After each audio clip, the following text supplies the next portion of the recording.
गरीब साध साध सब नेक हैं, आप अपनी ठोरे, जो सतलोक ले जाएंगे वो साधु कोई और।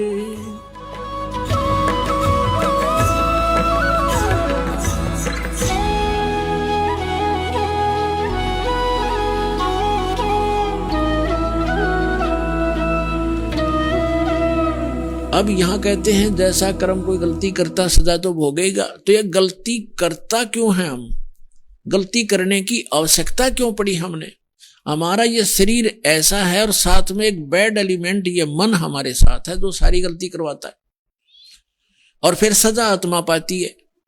आत्मा परमात्मा का अंश है, ये मन जो है इस काल का एजेंट है। तो हमने इस एजेंट को अपने काबू करना है, इसको समझाना है इस ज्ञान के माध्यम से। जैसे प्रसंग है कि कह कबीर और सब दुखिया एक संत सुखी मन जीती हो।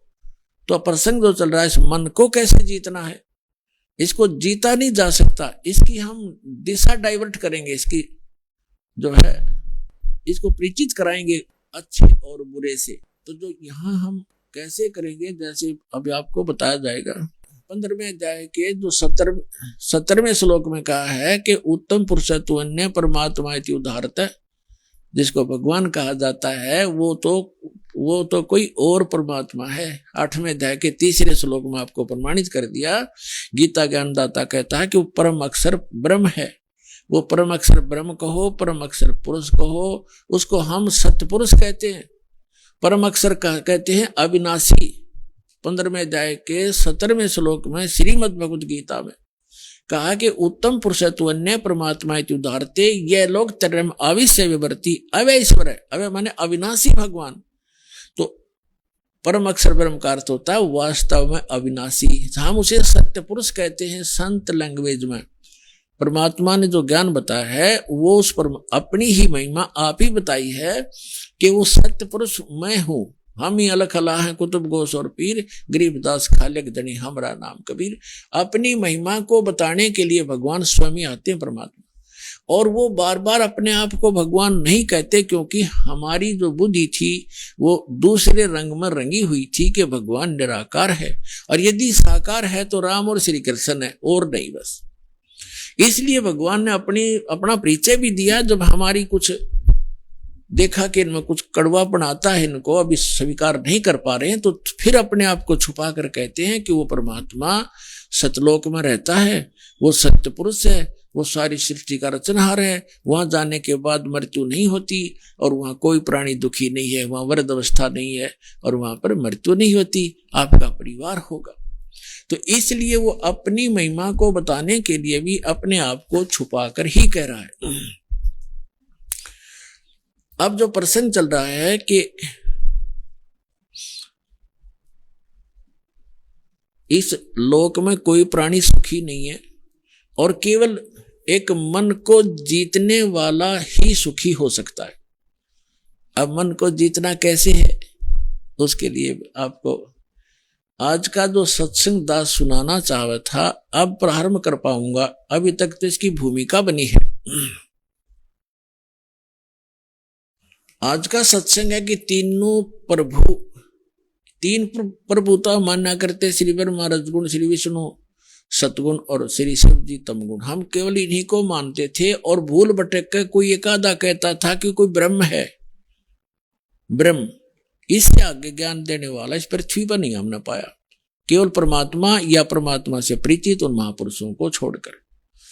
उनकी अमर वाणी में यह प्रमाण पहले ही था, उसको हम समझ नहीं सके, बेशक पढ़ते रहे। और फिर तीन पुरुष, इनसे हटकर वास्तव में तीन पुरुष कौन है? सरपुरुष 21 ब्रह्मांड का स्वामी, जिसको ब्रह्म काल कहते हैं, ज्योति निरंजन भी कहते हैं, और दूसरा अक्षर पुरुष जिसको अक्षर ब्रह्म भी कहते हैं, जो 7 शंख ब्रह्मांड का स्वामी है। 7 शंख, नील, पद्म, शंख, ये गणित की रीति से समझा जा सकता है।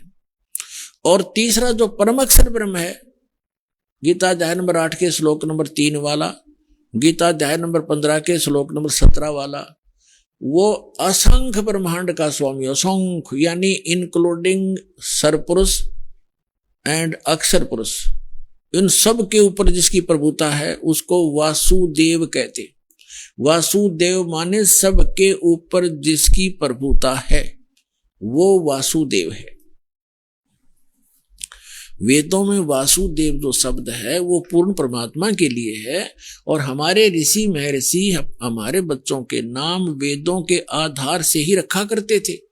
लेकिन जैसे आज कोई रामचंद्र नाम रखे हुए अपने बच्चे का, अच्छी बात है, रामचंद्र एक अच्छा नाम है, लेकिन वो रामचंद्र थोड़ा ही हो सकता, उसका बच्चा जो दशरथ का पुत्र था।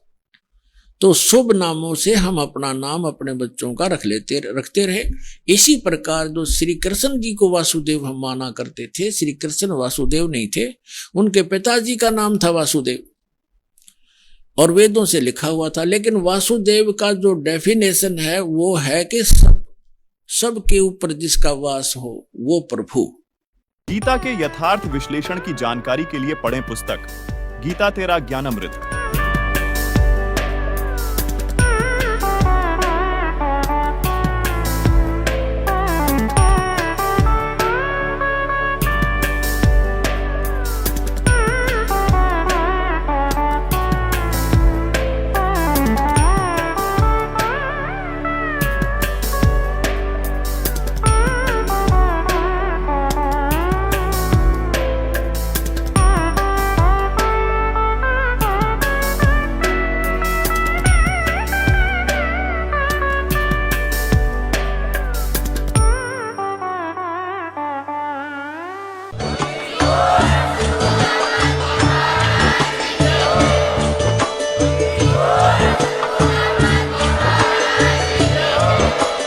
आप सुन रहे थे जगत गुरु तत्वदर्शी संत रामपाल जी महाराज जी के मंगल प्रवचन। अधिक जानकारी के लिए विजिट कीजिए हमारी वेबसाइट www.jagatgururampalji.org। संत रामपाल जी महाराज जी के शुभ आशीर्वाद से पूरे विश्व भर में 500 से भी ज्यादा नाम दीक्षा केंद्र हैं, जिन पर संत रामपाल जी महाराज जी द्वारा ऑनलाइन निशुल्क नाम दीक्षा दी जा रही है। अपने नजदीकी नाम दीक्षा केंद्र का पता करने के लिए संपर्क करें 8222880541।